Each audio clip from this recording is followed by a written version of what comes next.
Scrappin with Sheri.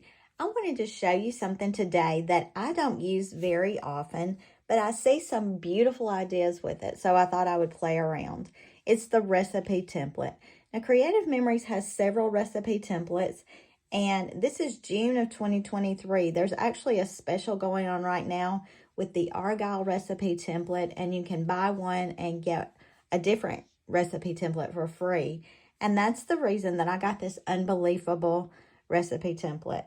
I had also seen some things that said that this would work with the Unbe-LEAF-able border punch, so I decided it might be worth a shot to try this. Now, on the template itself, there are always some really nice ideas.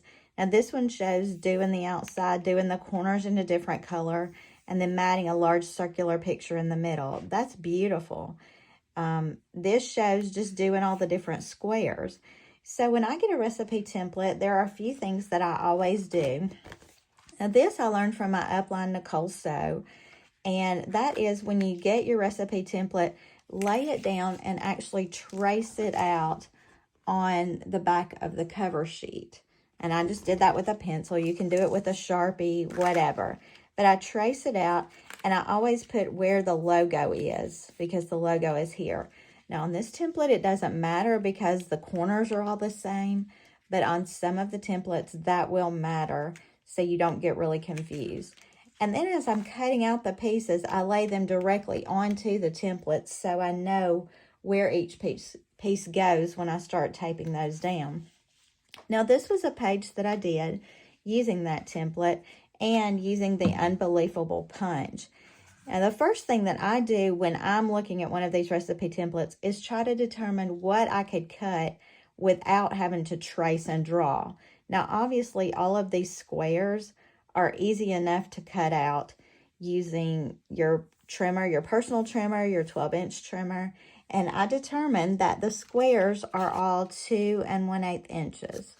So that made it very easy for me to cut on my 12-inch trimmer.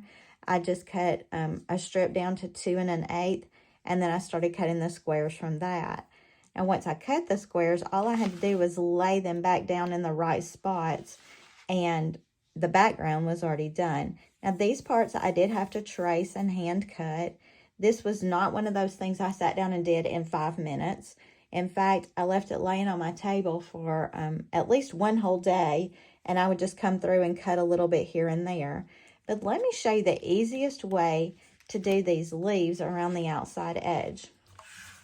So using the Unbe-LEAF-able border punch, which was a promo from Creative Memories, that means not everybody could get this. You had to do something in order to get this particular bundle, but a lot of advisors still have them. So what I did initially was I went through, remember we line up on the little black mark on the front of it, and I just punched several rows of these little leaves. And I thought, oh, well, that's going to be really easy because I'm just going to lay that down on the recipe template and it's going to fit perfectly. Well, guess what? It doesn't. The sizing is a little bit different. Now, the leaf itself is a perfect size, but you see the spacing in the middle causes a problem. So once I had gotten these punched, I went back and I chopped them all into little pieces, just kind of right through the middle. And then I laid them back down. Let's cut that edge off right there. Then I laid them back down where they belonged on the squares. You see how perfectly they fit? But then you've got this ugly piece in the middle. And I loved this circular piece here. So I went back and pulled my very, very old Creative Memories double circle punch. And I used scraps of my paper. And just punched that little bitty circle. That's the smallest one right here. And adhered those over the top of where those seams met. So is that not quick and easy? So it was very quick, very easy to do these outside edges and to get all of that completed.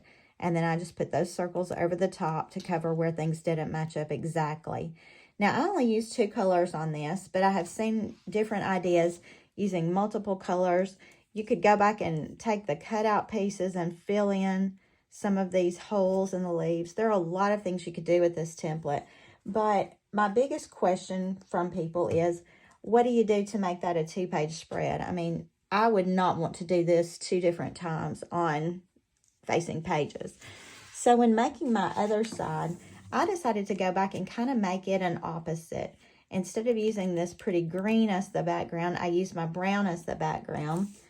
I cut 1 straight border using the leaf punch, and then I did go back and mimic the big circles in the middle just to make it look like this right here. But I think what would happen is on this side, I would probably map my photos in brown. On this side, I would map my photos in green, and it has taken the design across the pages. I took some elements of the design without taking them all. Now, if I wanted it to be a little more matchy, I might cut out this square right here and add it to a corner right here, but I don't necessarily think I will do that. I have absolutely no pictures to go on this page currently, but I just wanted to share with you a quick hack using the Unbe-LEAF-able recipe template. If you've been considering getting this one, I do think it's pretty. I think the look of it is really nice. And you could always leave out this row and continue that design around your page and then just line up pictures in the middle. That, again, would be a beautiful way to use this template. Now, I know y'all won't believe me when I tell you that I did not have any pictures planned for these 2 pages when I initially made the pages. But I was going through my Power Layout box, and these pictures really jumped out at me because of the browns and the greens. So I decided to pull them out and try them. And what a fabulous page that came together very quickly.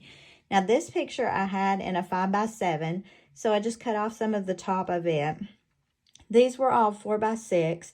And I just cut off the sides to line 3 of them up along here and was able to pull an embellishment to go here. These were 4x6, and I cut off some sides just to make them fit. I decided they didn't need the green matting because that green matting, the light green, actually detracted from my pictures. But what a good look overall with the browns and greens. I did go back and add another row of the Unbe-LEAF-able border here, and then I just went through my stash and I found this particular saying, "Today is a good day for a good day," and "What a wonderful life," just in my words embellishment stash, and was able to add those. Now, I did pick a little bit deeper brown to mat this in, and then I carried that brown here for my embellishment. I used foam squares behind the 2 word embellishments, but I love these 2 pages. Yes, the recipe templates take a little more time, but the amount of awe factor you get from it is pretty amazing. So I just wanted to show you that, show you how my mindset went. And just know when I create most of my pages, I don't really have a plan in mind, but it typically works out really well, much better than I would have anticipated. So until next time, happy scrapping.